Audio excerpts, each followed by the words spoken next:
इस वीडियो में हम देखेंगे कि कैसे जीन न्यूक्लियस में ट्रांसफ़र होता है। तो उसके लिए दो प्रोसेस होती है, इलेक्ट्रोपोरेशन। इलेक्ट्रोपोरेशन से क्या होता है कि हमारा पोर साइज़ इंक्रीज़ होता है, और पोर साइज़ इंक्रीज़ होगा तो हमारा डीएनए इजीली पास हो जाएगा।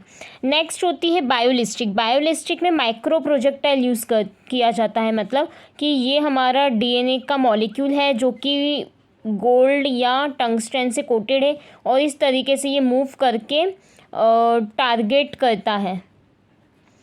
अब अगर हमारा जो डिज़ायर्ड डीएनए है इसको हम कहाँ इंट्रोड्यूस करेंगे? क्लोरोप्लास्ट के जीनोम में। क्यों करेंगे क्लोरोप्लास्ट के जीनोम में? क्योंकि जो क्लोरोप्लास्ट सेल में होता है वो जो है वो n नंबर होते हैं उसके, मतलब एक सेल में बहुत सारे क्लोरोप्लास्ट होते हैं। न्यूक्लियस में इसलिए नहीं करेंगे क्योंकि जो न्यूक्लियस होता है, न्यूक्लियस 1 पर सेल होता है, तो इसका मतलब जो रिकॉम्बिनेंट प्रोटीन होगा वो भी यहाँ पर कम होगा, और क्लोरोप्लास्ट में रिकॉम्बिनेंट प्रोटीन ज़्यादा होगा।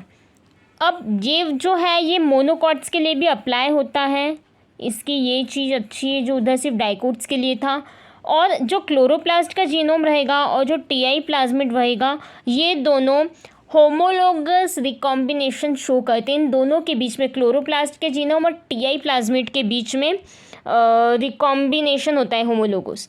अब अगर ये हमारा टीडीएनए है और ये कुछ सेगमेंट्स है, और अगर ये सपोज़ ये वाला जो सेगमेंट है ये कैंसर कॉजिंग है, अगर इसको हम रिमूव कर देंगे जीन के इस पार्ट को, तो ये हो कहलाएगा फिर हमारा डिसआर्म्ड प्लाज्मिड, क्योंकि ये ही वो सेगमेंट है जो इन्फेक्शन के लिए रिस्पॉन्सिबल था। अब अगर तब भी हमको क्लोनिंग एक्सपेरिमेंट्स परफॉर्म करने, तो जो हमारा टीआई प्लाज्मिड है वो डिसआर्म्ड होना ज़रूरी है। अब अगर वायरस की बात करें तो वायरस हमारे एज ए वेक्टर एक्ट करते हैं। तो अगर प्लांट वायरस के पास आरएनए एज ए जीनोम होगा तो आरएनए को मैनिपुलेट करना थोड़ा सा डिफ़िकल्ट होता है, और ये हाईली म्यूटाजेनिक होते हैं डीएनए के कंपैरिजन में। क्यों म्यूटाजेनिक होते हैं? क्योंकि इनके पास एक तो हाइड्रोक्सिल ग्रुप होता है ना, लोन पेयर ऑफ इलेक्ट्रॉन्स, जो कि न्यूक्लियोफिलिक अटैक में जाते हैं, मतलब न्यूक्लियोफिलिक अटैक करते हैं। तो इस वजह से ये बहुत म्यूटाजेनिक होता है, and because of that this RNA can not go for cloning. There is always and always need of DNA for cloning. हमको डीएनए की ही ज़रूरत पड़ती है क्लोनिंग के लिए, हम कभी आरएनए का यूज़ नहीं करते हैं। और अगर कॉलीमो वायरस की बात करें हम, कॉलीमो वायरस, तो कॉलीमो वायरस का जो डीएनए होता है एज ए जीनोम, ये बहुत लार्ज होता है, तो इसकी जो पैकेजिंग होती है वो डिफ़िकल्ट होती है। इसलिए हमारे पास एक वेरिएंट है, वो वेरिएंट है हमारा कॉलीफ्लावर मोसेक वायरस। तो ये जो कॉलीफ्लावर मोसेक वायरस है ये इस प्रॉब्लम को सॉल्व करता है, क्योंकि ये वर्क करता है हेल्पर फाज स्ट्रेटेजी पर।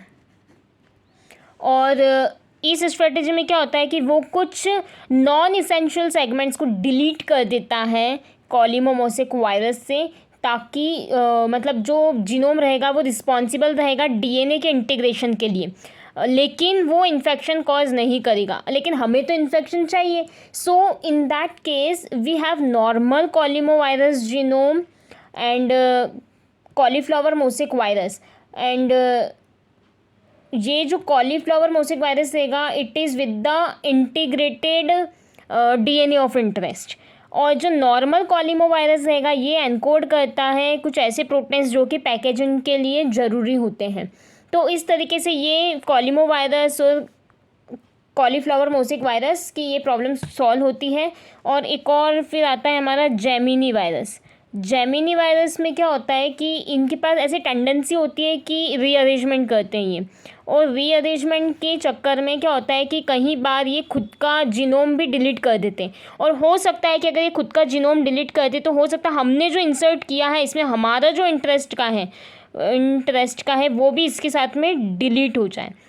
एक और आता है हमारा फिर VIGS, virus induce gene silencing process.